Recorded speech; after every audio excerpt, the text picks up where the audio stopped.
មួយជាតិការពិជាតិមុនរស្មីទី1រស្មីពណ៌ខៀវការដែលព្រះអង្គកើតជាស្ដេចព្រៃពីរាពេលនោះព្រះអង្គបានកាឡាខ្លួនធ្វើជាព្រាហ្មណ៍មកសុំគ្រាប់ភ្នែករបស់ព្រះអង្គបានឆ្កៀលគ្រាប់ភ្នែករបស់ព្រះអង្គធ្វើជាទានដល់ព្រាហ្មណ៍នោះចឹងនៅពេលព្រះអង្គត្រាស់ដឹងបានរស្មីពណ៌ខៀវរស្មីទី2រស្មីពណ៌លឿងរស្មីពណ៌មាសណារស្មីពណ៌មាសនេះកាលដែលព្រះអង្គកើតជាវិនិបណ្ឌិតណាវិនិបណ្ឌិតគាត់បានមានសទ្ធាជ្រះថ្លាបានយកមាសយកទៅបានស្លចាក់ធ្វើជាពុទ្ធរូបពេលនោះជាប្រាប់ថាខ្វះសាច់ម្ដុំខ្វះសាច់ពុទ្ធរូបត្រង់ដើមទ្រូងម្ដុំអញ្ចឹងវិនិបណ្ឌិតនោះសុខចិត្តសាច់របស់ខ្លួននោះយកទៅបិទបិទដើម្បីមកពេញនៅកន្លែងដែលខ្វះពុទ្ធរូបនោះបាទអញ្ចឹងនៅពេលដែលព្រះអង្គត្រាស់ដឹងបានពលឺឈរពណ៌រាសីរស្មីពណ៌លឿងឬក៏រស្មីពណ៌មាសរស្មីទី3ពណ៌ក្រហមរស្មីពណ៌ក្រហមកាលដែលព្រះអង្គកើតជាបទុមកុមារពេលនោះម្ដាយត្រូវពោះចិត្តគ្រូពេទ្យប្រាប់ថាមានតែឈាមដែលចេញពីកៅអៅបេះដូងទេទើបអាចព្យាបាលម្ដាយ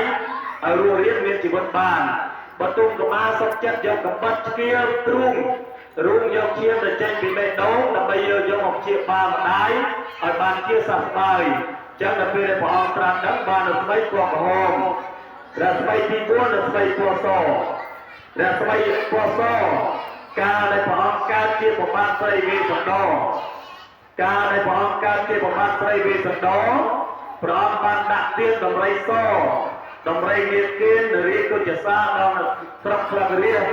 បាទពេលនោះព្រះអង្គត្រូវបានគេបំបោះបង់ឲ្យទៅនៅក្នុងភូមិគុតគិរីបរពតអស់រយៈពេល7ខែដោយសារដាក់ទានដំរីសនេះហើយនៅពេលដែលព្រះអង្គត្រាស់ដឹងជាពុទ្ធបានរស្មីពណ៌សដែលភាចេញអំពីព្រះវរកាយរស្មីទី5ពណ៌ហង្សបាតនេះកាលដែលព្រះអង្គកើតជាគូដែលមេគូនោះយកចាប់បំរុងនឹងស៊ីមេគូវយៈតអោយៈយៈ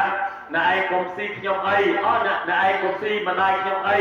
ខ្ញុំសុខចិត្តបដូរជីវិតជំនួសម្ដាយខ្ញុំធ្វើយ៉ាងណាឲ្យតែម្ដាយខ្ញុំបានរស់ណែឯងស៊ីខ្ញុំចុះបាទអញ្ចឹងនៅពេលព្រះអង្គត្រាស់ដឹងជាពុទ្ធនឹងបានរស្មីពណ៌ហង្សបាតរស្មីចុងក្រោយរស្មីពណ៌ភ្លេងរស្មីពណ៌ភ្លេងកាលដែលព្រះអង្គកើតជាទន្សាយដែលយើងធ្វើបុណ្យអមបុត្រនោះកាលដែលព្រះអង្គជាមុនកើតជាទន្សាយឈ្មោះសក្តិបណ្ឌិតបានលះបង់នៅសាច់ស្រស់ឈាមស្រស់ធ្វើជាទានដល់អន្តព្រាហ្មណ៍ដែលសុខចិត្តលោកចូលភ្លើងធ្វើជាចំណែកដល់ព្រាហ្មណ៍ដែលអញ្ចឹងនៅពេលព្រះអង្គប្រាប់ដឹងបានរស្មីពណ៌ភ្លេងដែលភាចេញអំពីបកាយរបស់ព្រះអង្គទាំង6ពណ៌ខ្ញុំបានដឹងពីពណ៌នេះសង្ខេបនៅពុទ្ធប្រវត្តិសង្ខេបរបស់ព្រះសម្មាសម្ពុទ្ធជាអង្គម្ចាស់